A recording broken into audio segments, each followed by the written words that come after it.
Sir एक और चीज़ है कि विराट कोहली को लेके भी बात कर लेते हैं ज़रा थोड़ी सी, क्योंकि धोनी को लेके तो हमने ऑब्वियसली बात करी और धोनी की बात होती है तो विराट की बात होती है। धोनी विराट साथ साथ चले, वो माही-राट की जोड़ी। विराट कोहली को लेके रिसेंटली बहुत सारी अलग अलग स्टेटमेंट्स आई। कुछ लोग कहते हैं कि विराट कोहली मतलब पहले वो चीकू थे पर अब वो बहुत विराट बन गए। मतलब बेसिकली ये बात होती है कि विराट कोहली का नेचर चेंज हो गया जब फेम मिल गया, पावर मिल गई। बहुत सारे एक्स क्रिकेटर्स ने ये बातें कही हैं। आप तो विराट कोहली को बहुत सालों से फॉलो कर रहे हो, आप तो कमेंट्री की दुनिया में बहुत टाइम से हो, तो विराट कोहली का नेचर किस तरह का है हमें ये जानना है, क्योंकि बहुत सारे एक्स क्रिकेटर्स ने विराट कोहली को लेके कहा है कि विराट कोहली का नेचर बहुत ज़्यादा बदल गया बाद में। इसमें भी मैं आपको थर्ड पर्सन पर्सपेक्टिव दे सकता हूँ। मैं अभी विराट से मिला नहीं हूँ। एक और चीज़ है, चाहे विराट कोहली हो, चाहे विनेश फोगाट हो, चाहे श्रीजेश हो, कोई भी स्पोर्ट्स पर्सन हो, अब कुछ खिलाड़ी ऐसे हैं जिनके साथ मेरा पर्सनल कनेक्शन बहुत सालों से है, पर जब वो खेलते हैं तो वो पर्सनल कनेक्शन में बाहर छोड़ देता हूँ।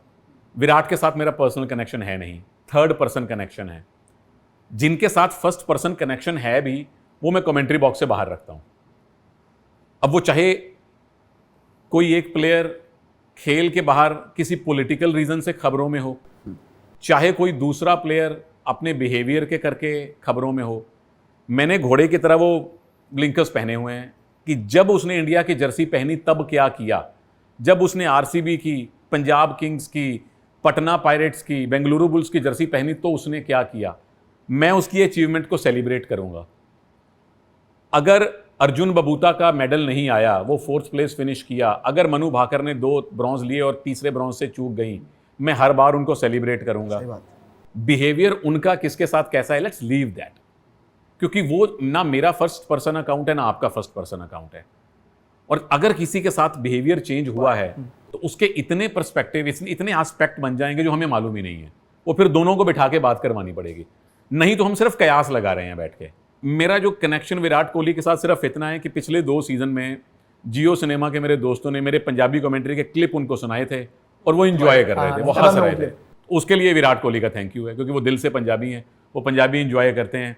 मुझे उन्हें सुपरलेटिव्स देने में मज़ा आता है, उनको पंजाबी सुनने में मज़ा आता है।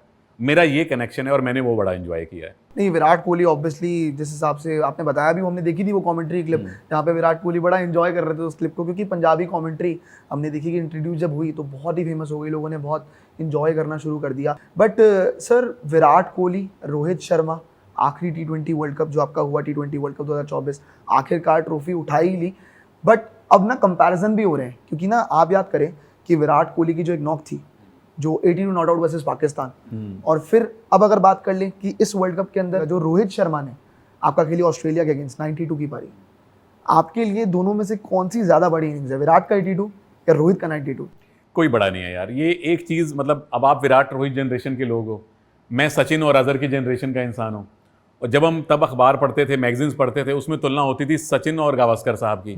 फिर जो उनसे भी पुराने वाले जर्नलिस्ट थे जिन्होंने पुराने चीज़ें देखी हैं या हाईलाइट्स देखी हैं चीज़ें, वो सचिन और सर डॉन ब्रैडमैन की तुलना भी करते थे कि सचिन की वो शारजा वाली ऑस्ट्रेलिया के अगेंस्ट खेली हुई 2 वो डेजर्ट स्टॉर्म इनिंग्स ज़्यादा बड़ी थी, या अजहर की वो 3 सेंचुरीज करियर में जो लगाई बड़ी थी। आई थिंक कंपैरिजन छोड़ देना चाहिए मुझे। मतलब दिस इज़ वन थिंग जो मैं, दोनों हमारे स्टार हैं यार, दोनों ने अब उस सिचुएशन में क्या किया। अब गावस्कर साहब के टाइम पे पिचेस अनकवर्ड होती थी, हेलमेट नहीं थे, वो सिर्फ एक हेडगियर पहनते थे, और ऐसे बॉलर थे जिन्हें बैट्समैन का खून देखना पसंद आता था। उस जमाने में जो उन्होंने इनिंग्स खेली, उसकी हम सचिन की खेली हुई इनिंग्स से तुलना नहीं कर सकते। पर उनके ज़माने में जो मीडिया हाइप थी और सचिन के ज़माने में जो मीडिया हाइप थी, जो विराट और रोहित के ज़माने में जो मीडिया हाइप है, यहाँ तो हम सब एक्सपर्ट बने बैठे हैं, फ़ोन पे लेके उनको अपने अपने विचार दे रहे हैं। बहुत फ़र्क है। आई थिंक कंपैरिजन छोड़ देना चाहिए।